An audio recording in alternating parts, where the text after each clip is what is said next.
Okay, a couple more things just to work on, and I'll kind of talk about what it was that you needed to improve on. But here's a couple ways to do that. As you're setting up and hitting balls, it looks like you have kind of an open area to hit balls from. Make sure that when you're hitting balls, you've got something downrange, whether it be a stake or a shaft or a box, so that you're working on your alignment, club face alignment. You want the club slightly open to the target line. And so when you're hitting shots, you're able to monitor really closely, okay, did that one start out far enough to the right? Am I swinging out to the right? Where's the club face? Because you want the club face to be slightly open, so the ball should start slightly to the right.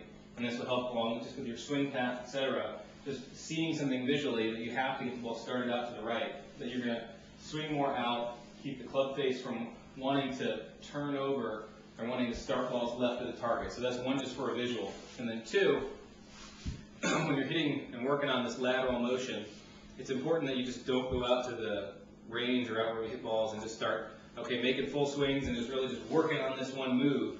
That you start with small pieces. So, start with a sand wedge or probably a pitching wedge might be better. Just really only try to hit the pitching wedge 50 yards.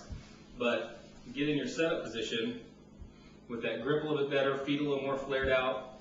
And all I want you to do is work on getting that so you're tilting a little bit better. You're making short swings, kind of like this. And then to hit the ball, all you're doing is just really feeling like you're pushing that lower body forward.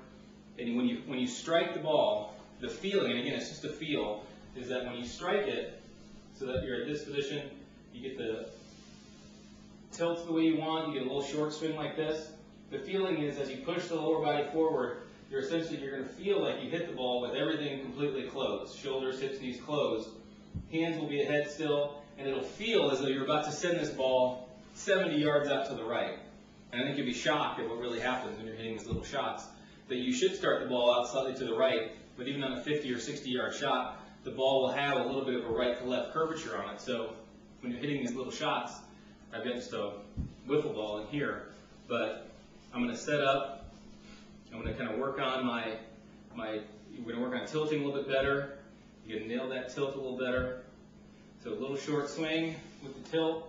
All I'm thinking about is pushing that lower body so that I can just push and just hit this little shot with right foot kind of staying on the ground, feeling like I'm really tilted hard this way. I'm really pushing that lower body forward, and then I hit the ball with essentially my body completely closed to the ball. If you've watched it on video, it probably doesn't look anything like that. But when you're hitting these shots, you want to just feel that everything just moves laterally to the target. So it's a matter of you tilt, and then just push it laterally.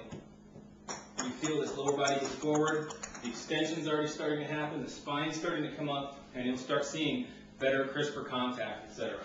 So the other piece is just what you can do indoors, since it's cold and hard to get out and hit a lot of balls lately, is set up with something like this box that I keep around a couple inches outside your foot, set up to the ball, and all you're doing is working on making your backswing and just pushing that hip out there. And just pushing it out there. Nothing moves with the hip pushing out there. You see the arms come down automatically. Push it down there, and all you got to do is just extend the spine, and you hit it. So I think those are a couple things to work on to groove that move. So good luck.